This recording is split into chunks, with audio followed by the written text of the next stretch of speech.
ada potensi Mas Pramono Anung nemenin Mas Anies di 2029 itu ada. Semuanya menurut saya sih ada ya. Kepentingan politik Mas Pramono Anung ini apakah akan tetap sejalan dengan PDIP? Ya. Atau dia akan lebih berat ke Mas Anies Baswedan sebagai salah satu tokoh yang membuat dia menjadi gubernur Jakarta?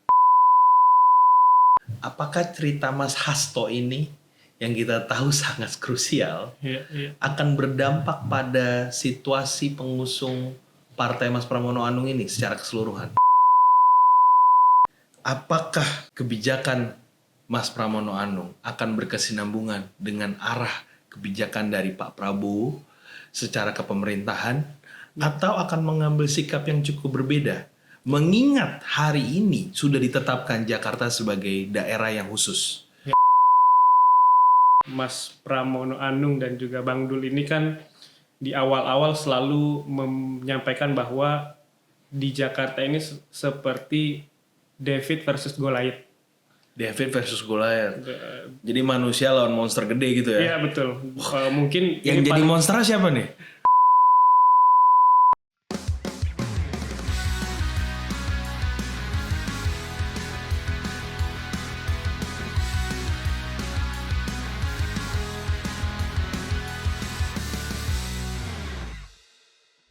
Assalamualaikum warahmatullahi wabarakatuh. Hai Novo viewers di seluruh Indonesia. Kembali lagi bersama gua, host Novo Podcast by Novo. Novriski Triputra. Kali ini di episode 4, gua ingin ngajak teman-teman bicara sesuatu yang luar biasa tentang politik dan hukum seperti biasa. Tapi kali ini kita akan ngambil spektrum yang sedikit lebih kompleks, yaitu di Jakarta. Tentang gubernur Jakarta yang baru saja terpilih.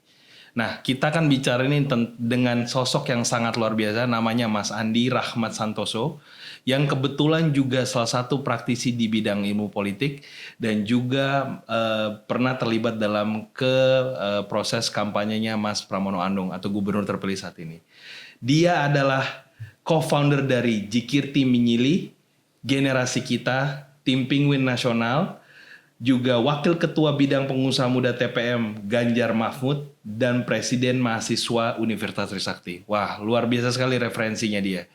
Jadi kita akan bicara banyak hal tentang kepolitik dan hukum di Jakarta terkait dengan Mas Pramono Anung dan Bang Dul. Ya, Mas Andi, kembali lagi ke Novo Podcast. Kali ini kita akan bicara tentang banyak hal tentang Pramono Anung dan Bang Dul dan terkait dengan kepentingan politik yang akan dibawanya dia di dalam Jakarta dan bagaimana dia akan memimpin. Kira-kira bagaimana sih menurut Mas Andi tentang diri Mas Pramono Anung dan kepentingan apa yang ingin dia bawa, termasuk hubungan dia dengan tokoh nasional yaitu Mas Anies Baswedan. Tapi sebelum kita jawab semua itu, kita akan kembali setelah ini. Thank you. Hai Mas Andi. Halo Bang, apa kabar? Baik. Jadi tadi gue udah sempet brief tentang kita nih mau ngomongin apa sih di episode keempat Novo ini. Thank you banget udah mau hadir sama gue di sini. Kita bakal ngomongin tentang keterlibatan daripada Mas Andi di tim pemenangan Pramono Anung.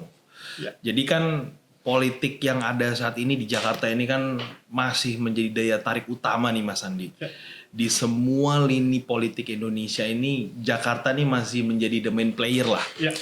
The main attraction lah saya bilang gitu loh. Nah jadi perdebatan siapa yang merebutkan Jakarta ini masih menjadi sesuatu yang sangat relevan sekali di mata masyarakat. Nah Mas Pramono Anung dan Mas Rano Karno kan kemarin sudah memenangkan konsentrasi. Alhamdulillah. Nah Mas Andi sebagai bagian dari tim pemenangan itu gimana sih ceritanya kok bisa harus Mas Pramono Anung sama Mas Rano Karno yang menang di Jakarta tuh gimana dan kenapa sih Mas? Harus mereka tuh kenapa gitu loh? Ya, sebelumnya menarik membahas memang hari ini juga Jakarta sebagai epicentrum politik nasional dan kita juga melihat ada satu fenomena yang unik yang terjadi di Jakarta dibandingkan dengan pilkada serentak lainnya di daerah-daerah. Bagaimana kita tahu Mas Pramono Anung dan juga Bang Dul ini kan di awal-awal selalu menyampaikan bahwa di Jakarta ini seperti David versus Goliath. David versus Goliath. Jadi manusia lawan monster gede gitu ya? Iya betul. Mungkin yang jadi monster siapa nih? Ya ternyata hasilnya kan berbeda dari prediksi awal. Kita tahu betul mungkin itu bisa diartikan sebagai komposisi partai politik pengusung yang gendut, yang sangat besar. Sedangkan memang waktu itu Mas Pram dan Bang Dul didukung hanya satu partai. Bagaimana secara hitung-hitungan politik kita tahu betul bahwa kayaknya berat nih. Berat, dan juga kayaknya saya pertama kali waktu itu pas CFD dengan Mas Pram setelah 1 minggu setelah Mas Pram ketemu tidak sengaja dengan Pak Anies. Itu bagaimana kita muter FX aja itu kayaknya yang ngajak foto itu baru 5 orang, 10 orang. Yang ngajak gitu foto Mas Pramono Anung. Betul. Wah. Sedangkan kita tahu berarti nggak seterkenal itu ya pada di awal. Nggak terkenal itu. Karena kita tahu kan Mas Pram ini orang di belakang layar. Di pemerintahnya Pak Jokowi selama 10 tahun. Dan memang kita tahu juga bahwa pilkada ini kan memang bicara soal penokohan atau ketokohan dari satu individu. Makanya penting elektabilitas itu dilihat juga. Sedangkan Mas Pram pada awal-awal September itu surveinya jangankan 0,1% bahkan 0% nggak ada yang tahu siapa Mas Pram, dan tidak ada juga yang menyangka Mas Pram bisa maju. Sedangkan tokoh-tokoh PDI ini kan sebenarnya banyak yang lebih prominent atau banyak juga tokoh yang lebih terkenal, elektabilitasnya lebih tinggi. Tapi kenapa harus Mas Pram ini? Kenapa harus Mas Pram ini di depan ini, kenapa nih? Belum kejawab nih dari Mas Andi. Jadi mungkin ini salah satu hal yang menarik untuk dibahas. Tapi tentu kan ini pilihan dari Ketua Umum PDI Perjuangan Ibu Megawati Soekarno Putri, mungkin penuh dengan renungan, penuh dengan kematangan politik sehingga memilih Mas Pram dan Bang Dul untuk sebagai pasangan di Jakarta. Dan pada saat turun ke lapangan, saya pribadi dan juga teman-teman relawan itu memang memiliki tantangan dan juga keuntungan tersendiri. Satu sisi apa tuh tantangannya?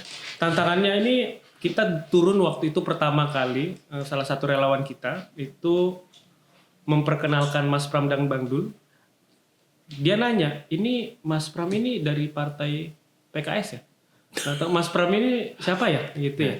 Bang Dul jadi gubernur ya? Gitu. Jadi, tapi keuntungannya adalah kayaknya nangkepnya pada salah ya? Iya, dan emak-emak ini luar biasa fanatiknya dengan Bang Dul gitu. Jadi memang komposisi yang sangat potensial kita lihat, dan dengan kerja sama tim yang baik akhirnya bisa membuahkan hasil. Makanya saya bilang kematangan politik Ibu Megawati ini melihat jauh ke depan. Bagaimana kombinasi yang memang tidak terkenal Mas Pram, tapi wakilnya yang digandeng ini bisa memberikan efek yang luar biasa. Oke, kita tangkap dulu ide itu bahwa Mas Pram ini ternyata hasil kontestasi politik yang memang melalui proses perenungan yang luar biasa dari Ketum PDIP ya, Ibu Megawati.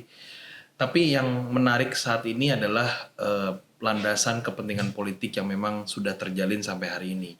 Kita tahu betul bahwa Mas Pramono Anung dan Mas Rano Karno ini kan sudah ditetapkan ya oleh KPU ya, bahwa sebagai pemenang pilkada di Jakarta ya. Nah, tapi kita lihat bahwa faktor kepentingan politik yang dibawa juga mau tidak mau ternyata melibatkan salah satu tokoh yang memang cukup signifikan di mata politik Indonesia, yaitu Mas Anies Baswedan sendiri. Nah, dari sudut pandang Mas Andi, dari pemerhati terhadap hal ini, apakah memang Mas Anies Baswedan ini berperan luar biasa terhadap kemenangannya Mas Pramono Anung dan Bang Dul ini? Kalau dibilang signifikan atau tidak, rasa-rasanya perbedaan selisih 0,07% ini semuanya penting. Karena perbedaannya sekitar 2.800 diukur pakai itu ya.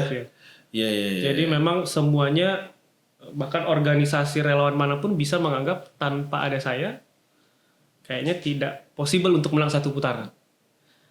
Terlepas memang secara elektabilitas, keterkenalan Pak Anies sangat luar biasa. Tapi Mas Pram dan Bang Dul selalu menyampaikan ke tim dan juga relawan dan juga pendukung bahwa semua yang kita lakukan dan gerakan yang kita bangun bersama ini adalah gerakan kolektif.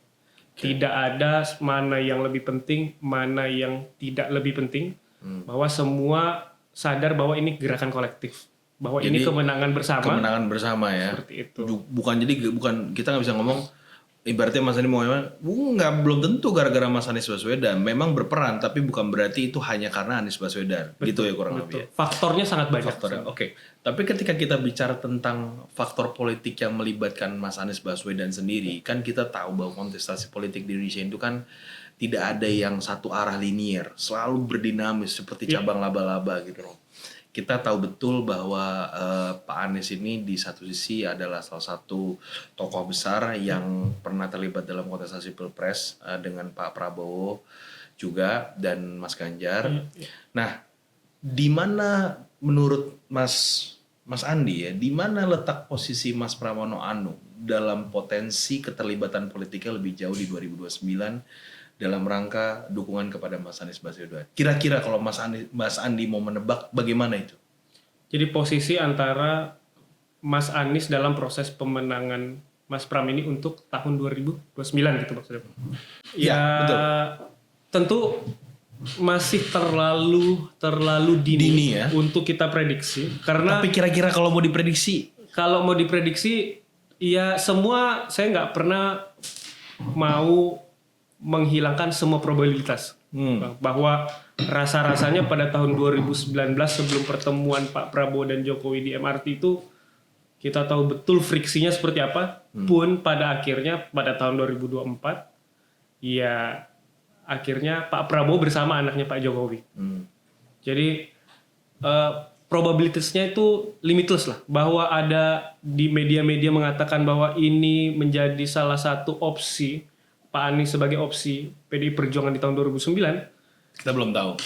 Dan apakah ada kemungkinan? Rasa-rasanya kemungkinan ini tidak pernah tertutup.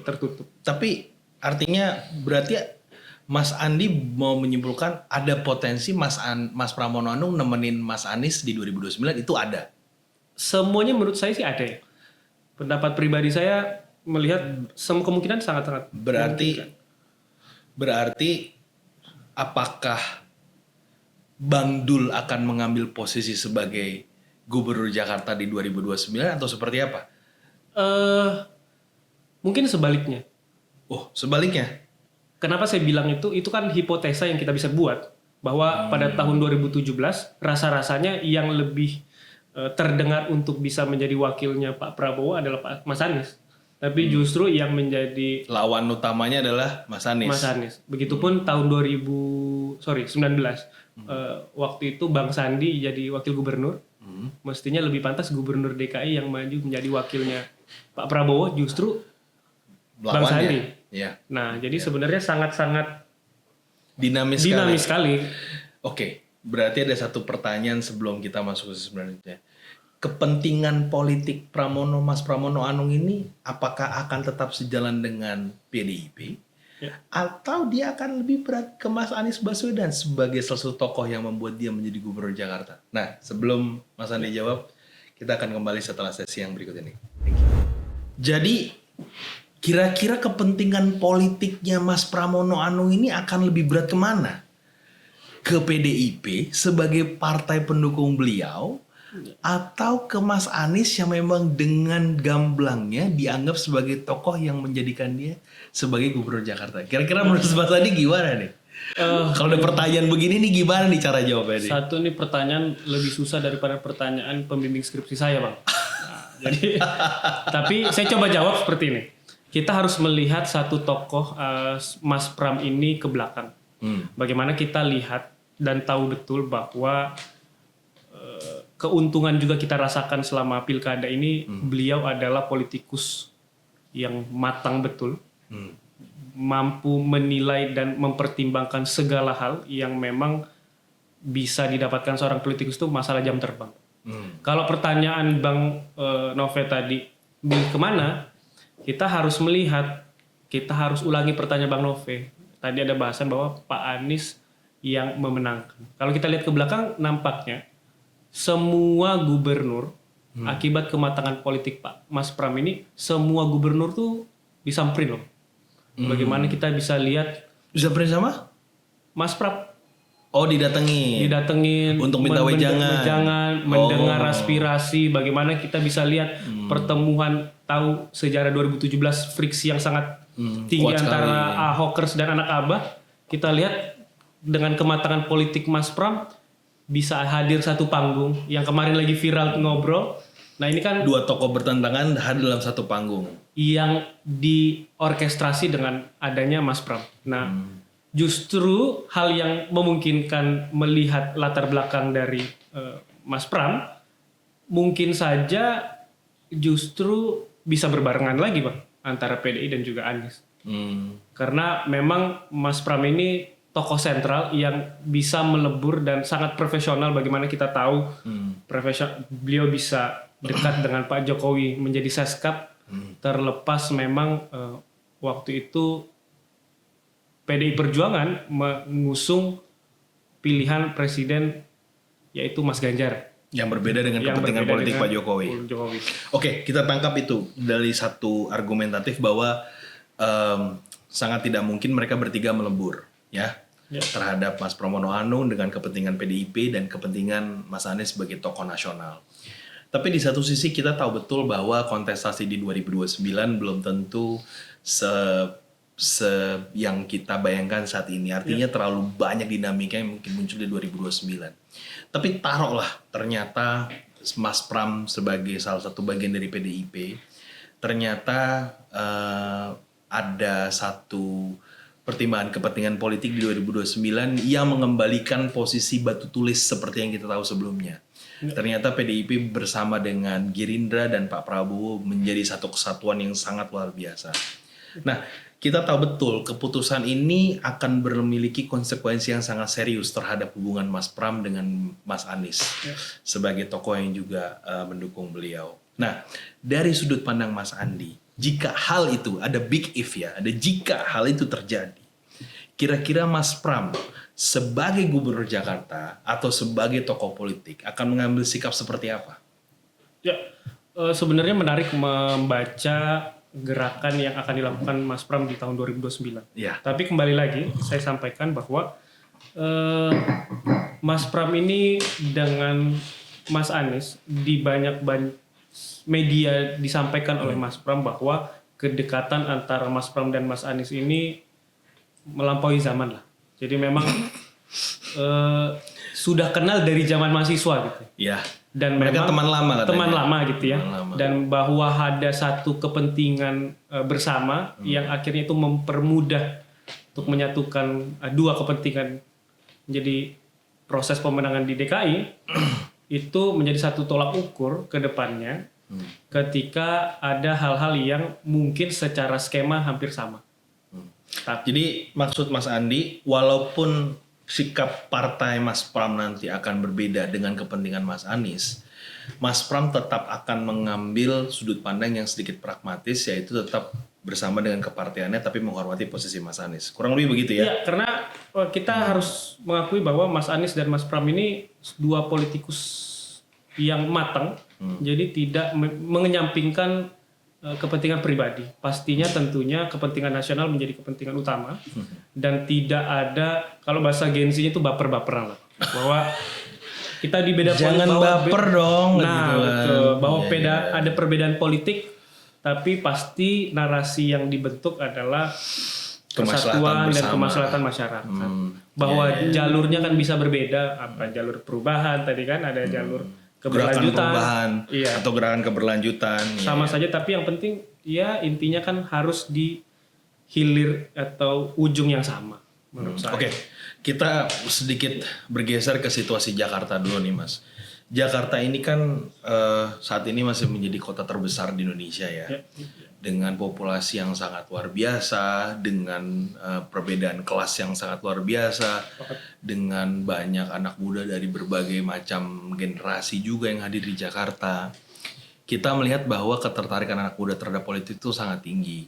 Nah, Mas Pram sebagai gubernur yang sudah terpilih, kira-kira akan membawa Jakarta ini mengarah kemana?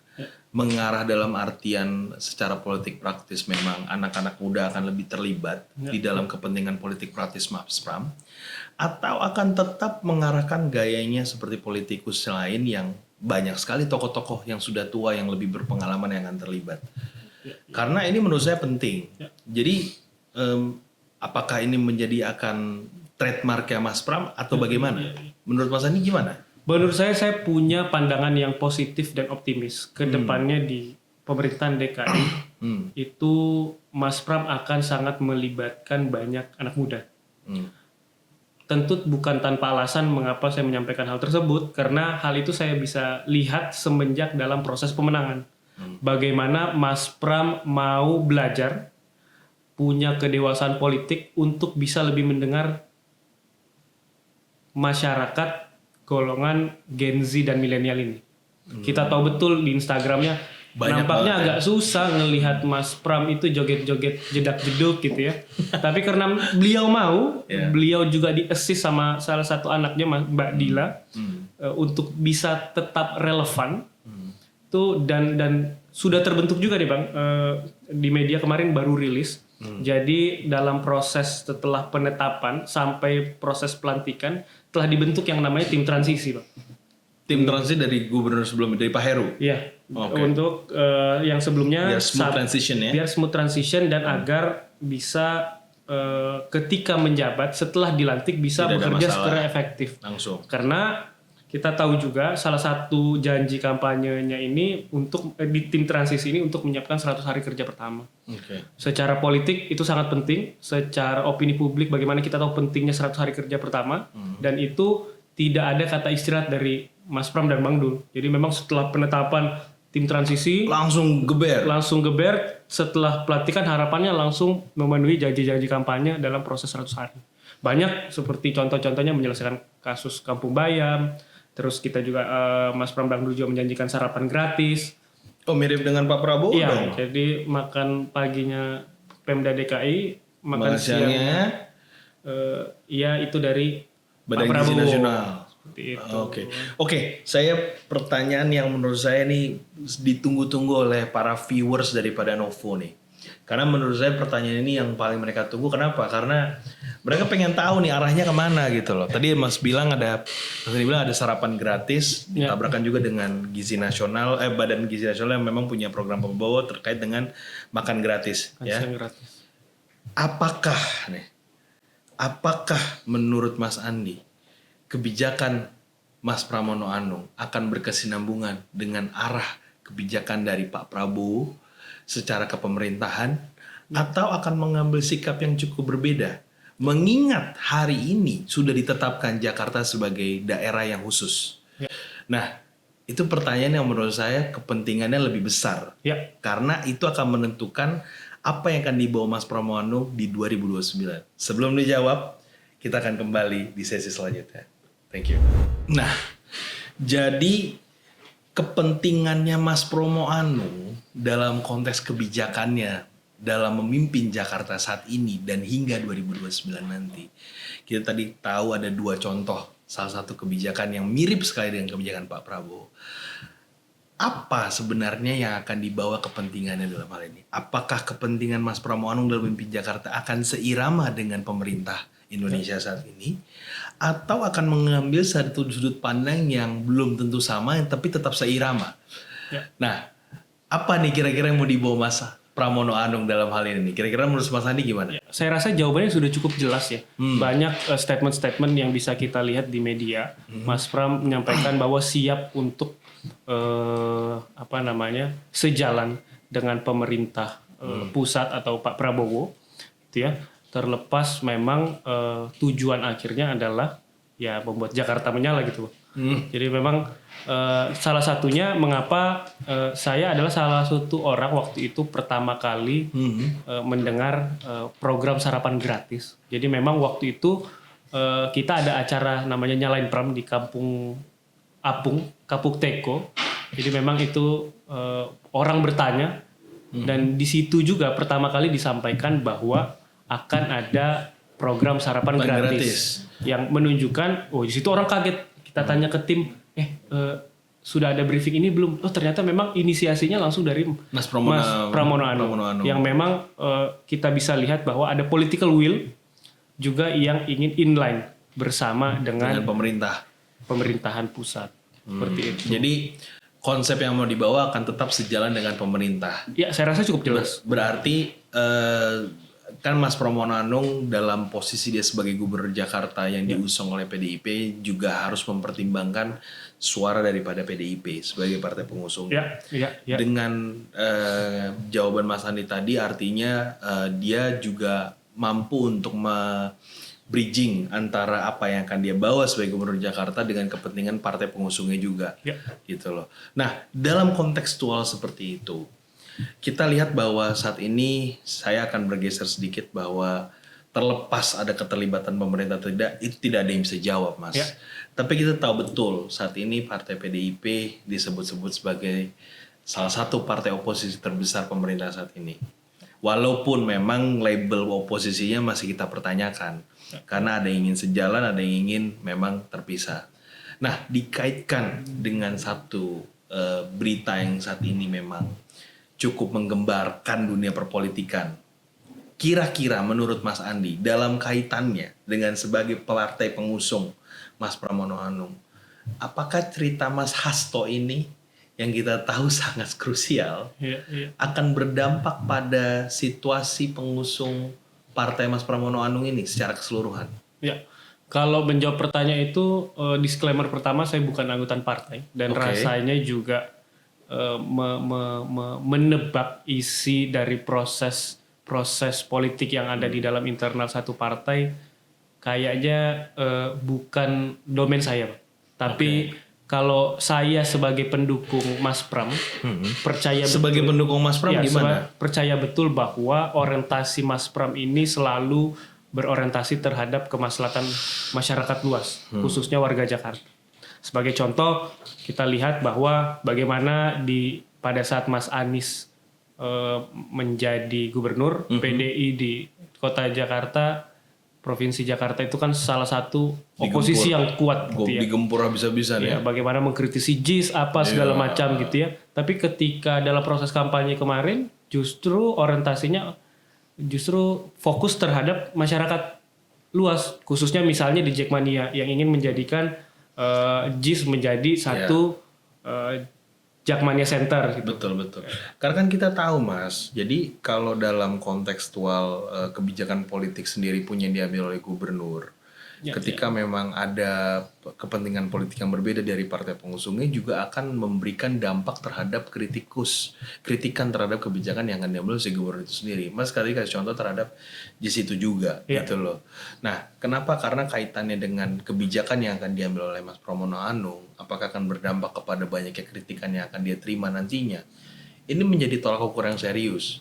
Kenapa? Karena kalau jika Mas Pramono Anung tidak bisa mengambil sikap yang sangat serius atau sangat padanan terhadap pertanyaan atau kritikan tersebut, bagaimana kira-kira sikap yang harus diambil oleh Mas Pramono Anung menurut Mas Andi? Kalau rasa-rasanya sebagai pendukung Mas Pram kemarin, percaya betul kematangan politik dari seorang Pramono Anung ini menjadi satu faktor utama dalam proses pemenangan kemarin.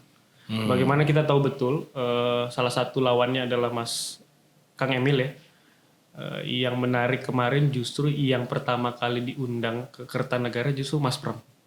Walaupun sebenarnya kita belum tahu pasti, atau saya minimal belum tahu pasti apa diskusi yang ada di sana ya, di dalam Kertanegara. Tapi secara semiotik, secara penggambaran, secara kemampuan kita menganalisa kejadian apa yang terjadi, rasa-rasanya justru komunikasi Mas Pram ini sangat unik. Karena dia sebelumnya menjabat sebagai Mensescap yang punya posisi strategis dan bekerja secara profesional. Jadi saya bisa katakan kayaknya Mas Pram ini politikus yang berbeda dengan politikus lain yang politikus yang nggak punya musuh gitu. Jadi akses komunikasinya bisa kemana aja. Bisa gitu. Kemana aja. Semua teman sama dia. Semua teman. Dan itu kan sangat menarik di posisi setinggi ini tidak punya musuh itu kan. Mirip Pak Jokowi nggak sih? Semua teman. Tapi kan pada akhirnya kontestasi ke belakang kan rasa-rasanya berbeda kita tahu berbeda. Kita tahu friksi 2019 seperti apa. Tapi kan beliau mantan salah satu orang kepercayaannya Pak Jokowi juga. Ya. Dan Kira-kira kenapa friksi itu? Apakah karena dilandasi oleh landasan berpikir kepartean yang mendukung dia? Apa ada hal lain menurut Mas Andi? Pak Jokowinya apa Mas? Pak Jokowinya? Kayaknya ya kita bisa lihat di media-media sosial bagaimana perbedaan pandangannya antara Pak Jokowi dan juga partainya ya, walaupun sudah bukan menjadi anggota.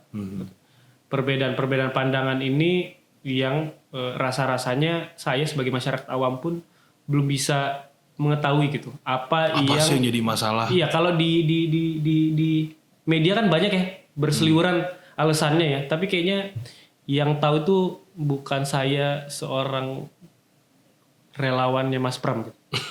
Jadi bukan. Jadi intinya sebagai dalam artian kita bisa sampaikan Mas Andi bahwa sekalipun Mas Pramono Anung berasal dari PDIP, dia akan tetap menjaga hubungan dengan Pak Jokowi sejarah bagaimanapun secara politis ya.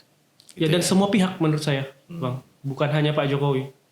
Semua pihak Termasuk Kang Emil juga. Iya, saya rasa. Karena saya belum melihat Mas Pram ini punya satu bagaimana kita lihat dalam proses debat kemarin. Contohnya Mas Ridwan Kamil dan Pak Dharma Pongrekun yang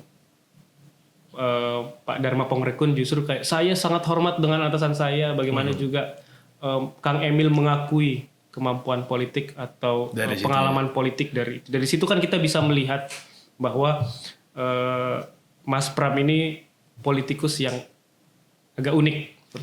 Jadi pertimbangan politik Mas Pram sebagai seorang politikus itu pasti akan berteman dengan semua level politik di Indonesia ya? Saya punya keyakinan seperti itu. Oke. Ya, itu jawaban yang sangat menarik sekali dan thank you Mas Andi atas jawabannya. Bang.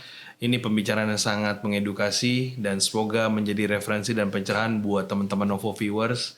Saya selalu menyampaikan kepada semuanya bahwa politik itu seperti air. Dia akan mengikuti di mana dia berada seperti cawan dan mengikuti bentuk apapun juga. Tapi tergantung siapa menuangkannya dan siapa meminumnya. Sampai ketemu lagi di episode selanjutnya. See you Novo viewers.